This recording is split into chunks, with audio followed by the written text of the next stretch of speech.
Hey, what's going on, everybody? My name is Jordan, also known as JMonster. Welcome back to the channel. It's been a little while. Finished school. That's pretty exciting. So that's where I've been the last little bit. And hopefully I'll never, ever have to do that again for the rest of my natural life. But today I've got a little 1v1 for you. I don't usually cover 1v1s. They're usually a little bit, I don't want to say below my pay grade, but the scale isn't as interesting, and I don't think as many people engage with it. But this is a really cool 1v1. Shows off some of the new toys for Valinor, which, by the way, if you were unaware, a new patch has already been released for Silmarillion, so this is going to be on a live version. We no longer have a test realm or a test build, whatever. So this is exactly the game as it can be played by you right now. We're going to be pitting two of our veteran players off against one another. We have Panthen of Barsoom, who's going to be playing as the Angband faction today. And across the field, commanding the Blessed Realm of Valinor with a very elite heavy army, we have Captain Gervais. So let's take a look at some of the army comps here. We'll go through them relatively quickly so we can get into the battle itself. There's some really cool stuff on display today, especially the new Valinor MAIAR, which you are able to play around with and wreak all kinds of devastation and destruction upon your foes. So, take a look at the army comps. We've got a couple units here of the Iron Shod Arbalists. No armor upgrades, nothing fancy schmancy about them. We've got some Iron Shod Ravengers as well, with an armor upgrade, but it's worth noting that two-handed axes no longer. Generally, there are some exceptions to this here and there, usually for faction utility or flavor, but generally they no longer have not two-handed, they are of course two-handed, but armor piercing. So that's a little bit different. They're more tuned towards hacking down chaff, and of course two-handed axe units have an enormous charge value, so the gap is a little bit closer between them and Falxes, but Falxes have some other cool toys as well that they get to play around with, and axes are generally a little bit faster as well. So mixed in with them, we've got some of the Troll Guard of Gothmog, 2 units thereof. And we've got some not Iron Shod, rather Tormentors of the Iron Crown. 2 units of them. These are Macemen. They're going to give a little bit of extra morale support to the nearby Angband infantry. And we've got a unit of Reavers as well, who in the new patch have some fun little things that came with the updated weapon profiles from our overhaul. They are axe units, and they are quite quick, and they are very, very good in all kinds of terrain, which is something that most of the Angband units really cannot boast. They've also got some throwing weapons, which not armor-piercing, but they are precursor javelins, so it is nice for softening up enemy light infantry, medium infantry, unshielded units, and so forth, etc. I've also got one unit of Wolf Riders of Angband. They're a little bit larger than what they used to be. I think they've got about a 33% increase to their size, but of course that comes with a commensurate drop to their melee stats. They are a little bit more tuned towards just being sort of a tanky, relatively quick-moving tar pit, but if you can get some nice little opportunistic charges into the rear and the flank of especially lighter and medium units, then the Wolf Riders can be extremely deadly in an offensive capacity. But for the most part, they're really just good for kind of anchoring your flank and giving enemy units a little bit of pause before they dive into your back lines. We've also got some Bulldogs of Angband, which is, of course, where the general's going to be hanging out. It's the handsome gentleman back here with the 2-handed mace. Bulldogs, very much the same as they used to be. They're still relentless, still fear. They are a little bit less powerful, but more numerous than the Valinor MAIAR. Out in front, we've got another unit here of the Reavers of Anfauglith, and then we've got your bog standard Angband phalanx, lots and lots of halberds and legionnaires with that 3rd armor upgrade available to them. Worth noting that with the new overhaul, little areas like this here, these little copses of trees, and you can see that terrain difference on the ground because the tile will change, those are going to have some pretty heavy penalties for especially phalanx units, but also just heavy infantry generally. So if Valinor is able to pick a fight in here, that could be really nice for them, even with some lesser units that are able to punch up a bit more. But I believe that does it for the Angband army. Let's pass on over to Rex's side of things. We have the Blessed Realm of Valinor being commanded, of course, by Captain Gervais. 2 units here of the Sentries of Alcolande. Bow units in the new update have been a little boosted somewhat. They're not quite to the level of 13, 14 missile damage, so heavy infantry, shielded infantry, still going to perform very well against them. But they are just a little bit more dangerous, and it does make them overall better at their job and a little bit of a stronger, more generalized pick. So, especially being light infantry as well. They're going to get some nice little bonuses in the force, which will allow them to punch up a little bit against units that otherwise they would be more or less helpless against. Sentinels of Tyrion up here. I believe they have the Paragon trait, which allows them to ignore the aforementioned heavy infantry penalties in the woods. So they're going to be very, very well placed, especially up here on this hill, to hack through a lot of the Angband front line. And it has to be said, Angband has brought a very numbers-focused composition today. I think there might be some extra units hidden in here. Maybe there's a unit or two of spearmen to kind of hold down this little copse of trees, which honestly isn't the worst idea given the penalties that Angband does take while in there. And of course, having the hill advantage never hurts either. Over here, we've got sort of the meat and potatoes of the Valinor army. It's very elite focused. You're going to see a lot of MAIAR in this army, supported by some of the more light artillery skirmishers.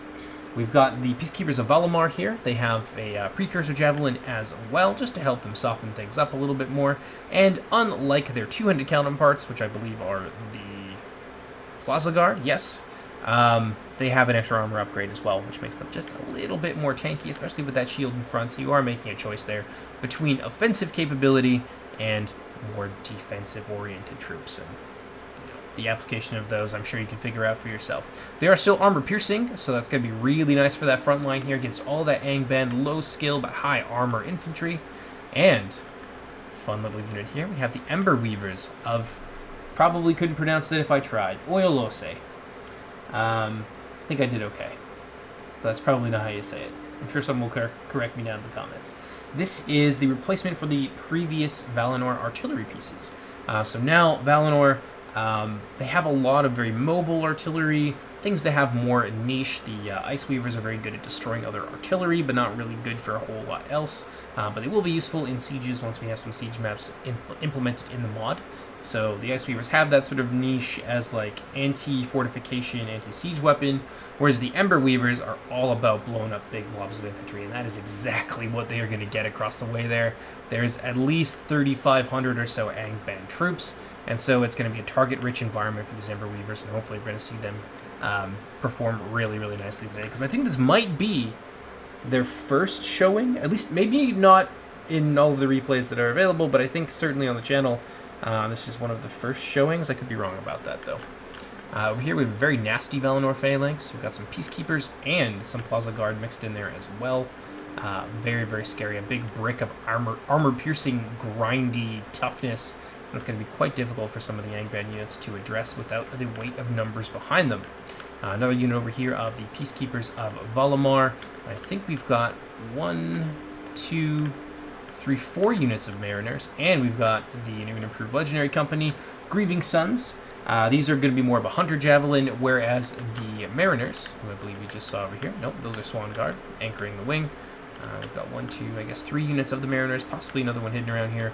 But these guys have Harassment Javelins. Better for range combat. It's more like an anti-mid-range skirmisher, but also very, very useful against lighter troops. So the Reavers across the way would certainly want to fear these guys. But a lot of the more heavily armored Angband troops, they will shrug it off for the most part, unless they can get some really nice flanking shots into the side and rear of the Angband phalanx, in which case they might be able to reap a terrible, terrible toll of orcish lives. But the Grieving Sons have no such stipulations. They are very, very good at punching through heavily armored foes, and if they can get on top of the Bulldogs, that is going to be very ugly indeed. They no longer have their two-handed weapons, however, but they are a medium swordsman. They have extremely, extremely high melee defense, meaning that they can go toe-to-toe with some of the best, most well-trained units in the mod, and really, really give them a good showing just through sheer dint of defensive survivability. I'm not too sure. Actually, I think this is going to be the General's Bodyguard. You can see Manwë right there with his beautiful golden eyes. And 2 units out here of the Swan Guard, and a small but mighty contingent of mounted troops as well. A little bit of ranged skirmish power here with the Shoal Runners, and we've got the Knights of Tyrion as well, who, despite being 28 men in a unit, can definitely punch well above their limited numbers. An extremely strong, relatively fast, and quite capable overall unit of melee cavalry.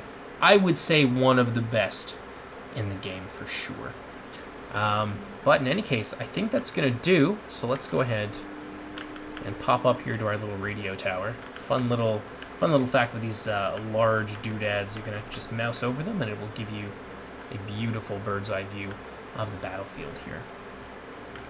So it looks like Angband is going to go the aggressive route here because of course they will. It is Angband, and there's not really much to be gained by sitting back and skirmishing, especially not when they have so few of the Warriors of the Blessed Realm laid out before them. There's a very clear numbers advantage here for Angband, and it looks like Panthan is going to be quick to take advantage of it. You can see rank upon rank of orcs advancing on this little copse of trees here.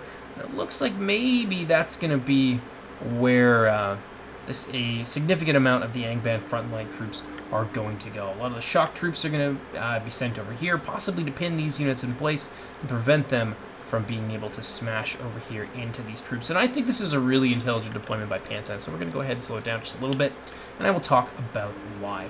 Because those Valinor troops there, we've seen them, all those peacekeepers and everything, they would grind these troops pretty much down to nothing. They've got the killing power despite their limited numbers, so getting up in there with some of these faster troops, especially the trolls who have multiple HP, don't really have to worry about them just being completely cut apart in a single charge or in a single volley of arrows. And they're going to lock these more important units in place and actually deal some pretty decent damage. The trolls are extremely disruptive, so there's definitely a lot of potential here for them to just charge their way through these relatively thin lines with all these big gaps in them and just get into the soft underbelly here, that being the supporting troops, the mariners, and so forth. So Panthan, I think, has the right idea. Swan Guard coming out of the little tree here. The trees are speaking Elvish, and out comes some light infantry who are waiting in ambush.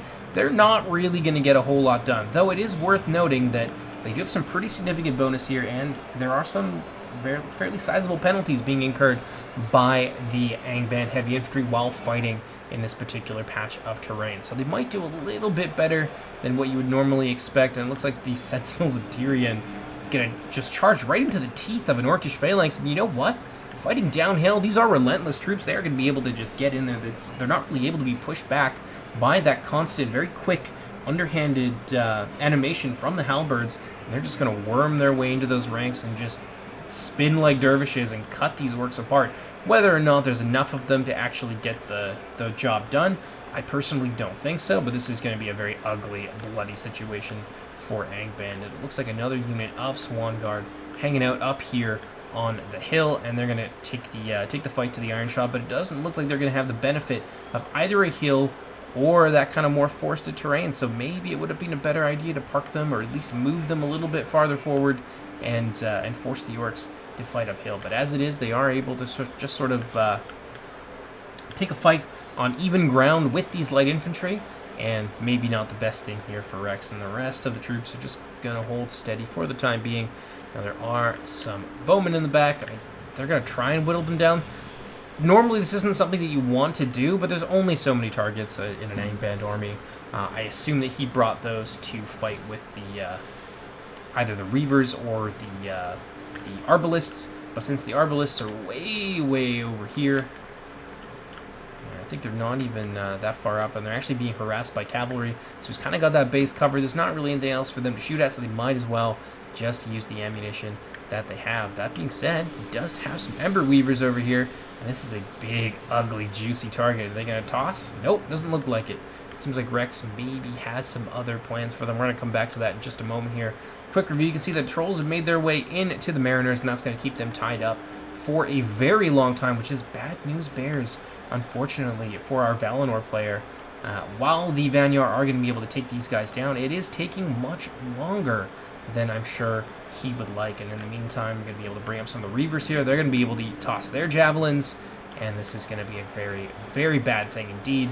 Some of these units are actually unshielded. The Plaza Guardians are quite weak to the amount of damage that those Reavers can do, but it looks like maybe they're gonna shoot into the Legendary Company here. The Legendary Company is an excellent opportunity to maybe toss some Javies into these Troll Guard, take them down, but it seems like they are dilly-dallying just a little bit. But really, what I want to know about is what these Ember Weavers are up to. This is such a juicy target, And they've got a reasonable amount of ammunition, I believe about 7 or 8 shots or so.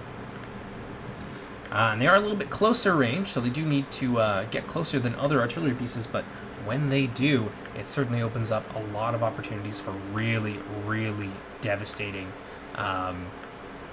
volleys of their flaming ammunition. You're going to see it in action now here, I think. Pop up onto the hill and see exactly what they're able to do. And out comes those fireballs. One's going to maybe go astray. A decent shot there, taking down a few of them. Oh, the poor tree taking the brunt of that. Yvonne is not going to appreciate that sort of thing. Another big volley here. This one looks like it's really going to hurt.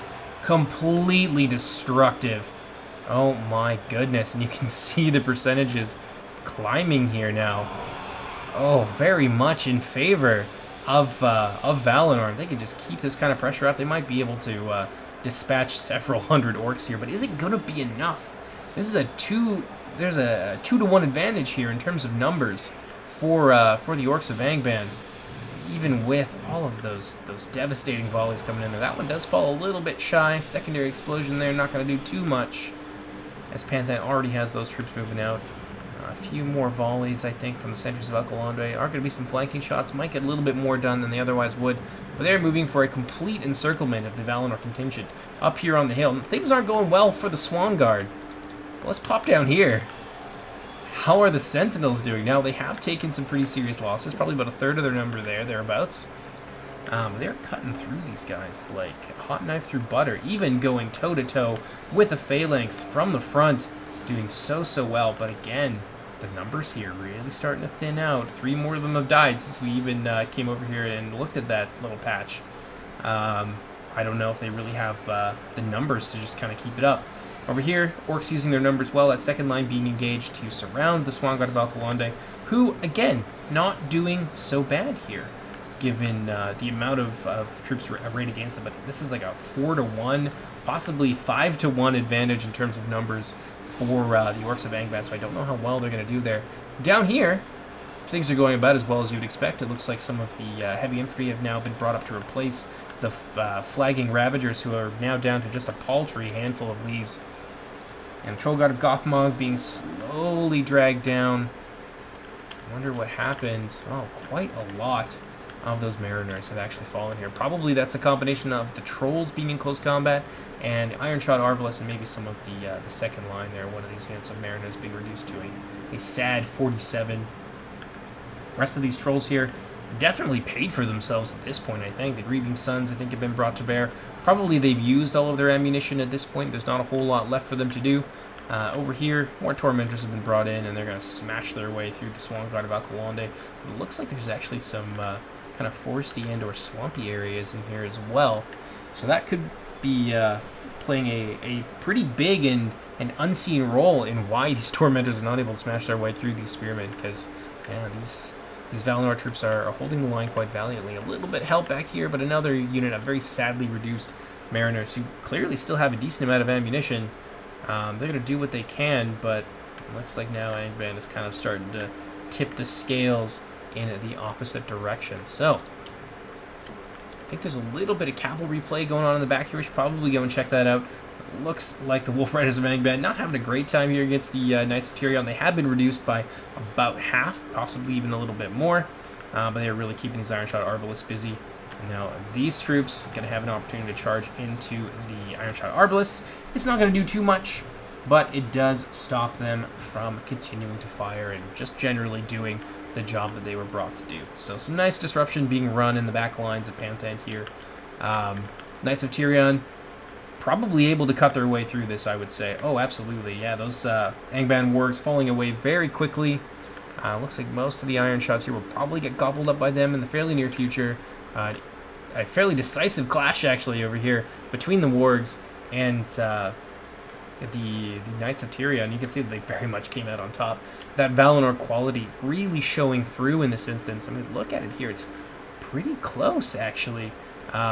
Dead even, in fact, between the two of them. I think a lot of that has to do with how quickly these troops out here in the open are getting gobbled up by the might of Valinor. Grieving Sons being brought to bear against the Reavers of Anfagolith. It says that they're winning, but honestly, give it time. These guys will start to swing it back. in their favor for sure. They have so much melee defense, and the Reavers of Anfagluth are going to have a lot of time, or a lot of difficulty, a very difficult time in cutting their way through those formidable defenses. Meanwhile, over here, what's left of these Swan Guards slowly being dragged down. It looks like more troops have been brought in, but they did well. For spears with no armor piercing, fighting into these heavy troops, that terrain bonus really on display here. Excellent, excellent job by them. Now let's see. Sentinels of Tyrion down to 8. How did they do? Oh, extremely well. They must have got at least 300, maybe 400 kills here, just on their own, thanks to that nice little terrain bonus, but the last of them now being dragged down into the mud and destroyed by the orcs. And it looks like some breaking up here. So Valinor has definitively lost control of this little copse of trees. Looks like some sentries being thrown in, but they were always going to have a bad time with this. I think maybe some supporting troops have been brought to bear over here as well. Possibly they're trying to target down the Bulldogs. That could be really, really huge for Rex now, because things are looking pretty dire, I think, for Valinor. At least over on this little hillock. And if they could take down that Angband general, absolutely destructive. Angband very rarely will be able to survive the shock that comes from that, and certainly that would be made all the more difficult by the fact that so many of their troops are mid to kind of lower tier in this battle. So Rex is able to pull that off. Excellent for him, but I don't think he's going to have the muscle. The Bulldogs are pretty well hidden. Panthan's done an excellent job here, kind of keeping them in the heart of his army, and they're going to just buff the morale of everybody around them, make these orcs a much more substantial and formidable fighting force than they would otherwise be. Not that they need it to toss these sentries of Alquilondre off the forest and out of the hill. Got some routing here, and I think the other unit is going to be not too far behind. Let's see. Some of those Valinor horsemen, looks like they've all but destroyed most of these Arbalists. I don't really know what's shooting at them right now. Oh, okay, the shoulder runners, I suppose, are probably shooting at them. Fair bet. The Knights of Tyrion are not really gonna go down to arrows anytime soon, unless you get extremely unlucky. And basically, these Arbalists are out of the battle. Now, shoulder runners coming by, probably to help preserve some of the numbers of the Knights of Tyrion, or maybe just free them up entirely so they can begin to threaten the back of some of these Angband troops, if indeed there are any still left. Yes, indeed. Little holdout pocket here. Oof! Getting blasted from two sides here by a combination of two units of Mariners. One of them managed to come out of the scrap in Rex's backline relatively unscathed, losing only about 20 or so % of the unit. And these Tormentors are not having a good time. He was able to bring a whole bunch of that cavalry to bear all at the same time. While he continues to pelt these guys, he might be able to rout off a substantial number of these Tormentors, which he needs to have done yesterday. Look at this. Closet Guardians charging, plotting is perhaps a better verb, into the fray, but they're going to be able to do relatively well here in support of the Peacekeepers, unless they are completely overwhelmed. And that's exactly what's going to happen. We've got a big gap here in the middle of Rex's line that could be conveniently filled by a unit of Peacekeepers. So he really wants to be done with these Tormentors. We might see them break here. Yeah, pretty solid. Although, no, I think they're going to stabilize and they're going to be okay. Yeah, Testament. Probably the only Angband unit, aside from the Loch Morale ones, that could actually stand up to this amount of pressure and not immediately break. So we'll see what happens here. Off he goes with the Knights. Probably going to cycle back for a second charge. Panthan doing what he has to do. I think he's going to turn them around here. He's maybe been trying to turn them around to face them and not take the brunt of that charge. Indeed he is. He's going to maybe try and chase them down, but they're a bit slow. I think if he pulls them out entirely, yeah, this could be where they rout. But we'll get back to that in a moment. Oh yeah, nice little charge there into the Tormentors. I don't think the Knights are really going to make the difference there. We'll see. Over here, though, that gap in the line is costing Rex horrendously. He does have some support here to kind of make them pay for it a little bit, but yeah, he really needed to kind of keep things ordered and keep integrity on his front line, because yeah, this is exactly the sort of thing that can happen. Orcs overrunning them, smashing their way through the gaps, using those numbers, and they're just beating down these proud Vanyar, who they're still holding on. The Vanyar do buff morale, so they are going to be buffing each other right now. But there's a lot of things that are going against them for sure.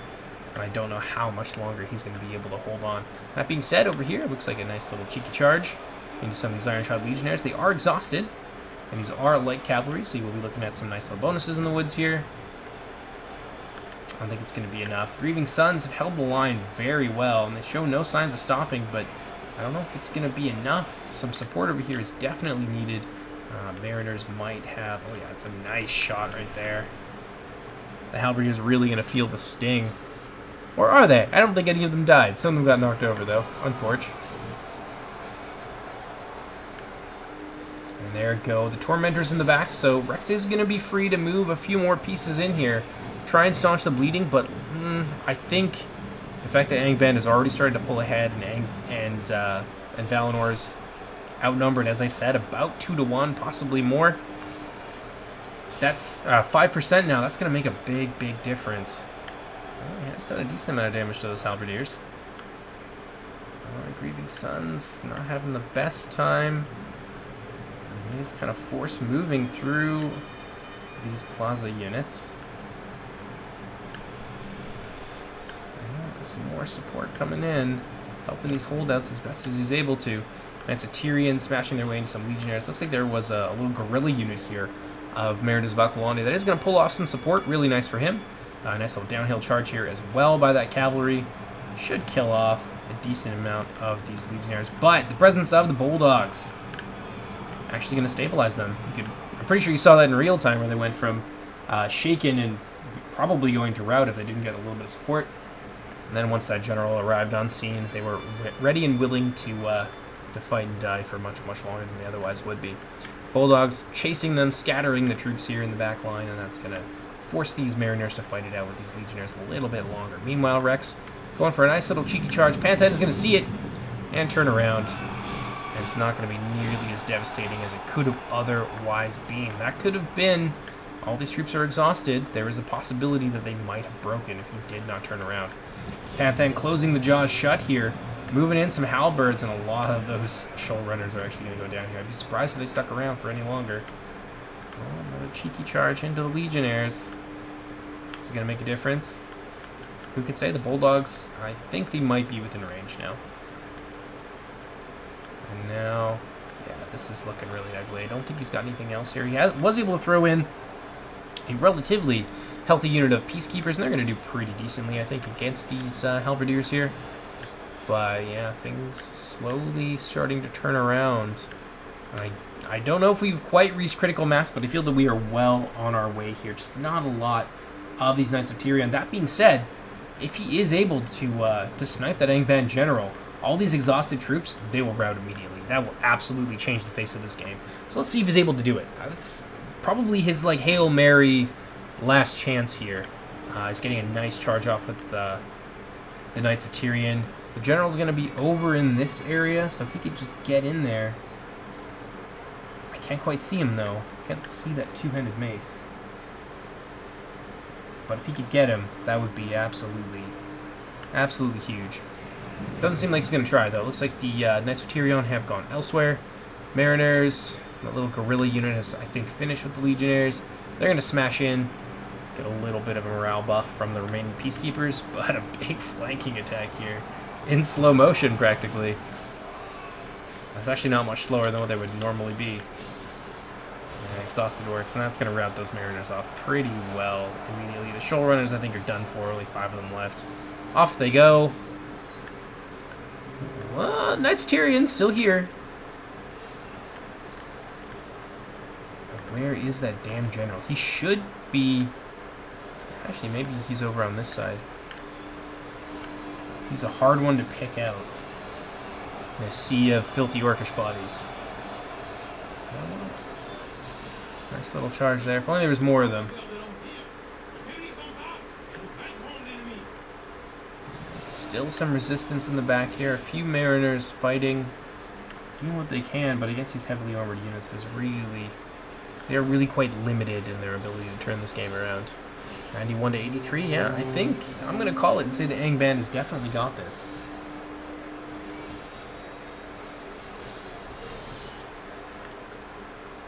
We might just kick it up a little bit more here. witness the last stand of a lot of these Valinor troops. They're doing very well, but Angband, I think, just has the numbers. Yeah, there goes the last of those peacekeepers, and once they go, I think everyone else will go as well. They are providing a little bit of a morale buff and therefore an anchor to what remains of Valinor. We'll see who breaks first.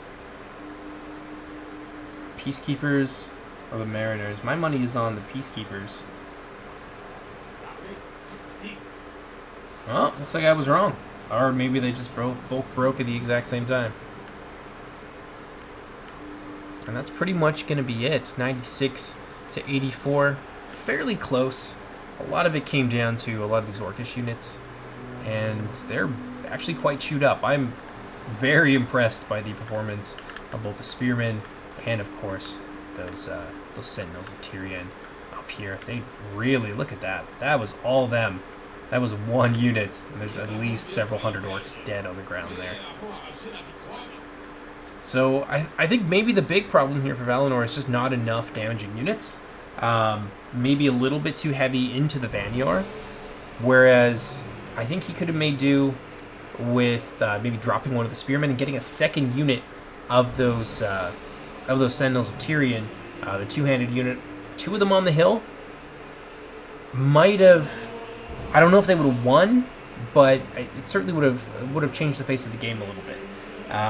There's big opportunities there for a second unit to be used potentially against the Bulldogs, go for that general assassination, things like that. But overall, I mean, it's a pretty small Valinor army. Look at that. Yeah, a little bit over 2-to-1 difference.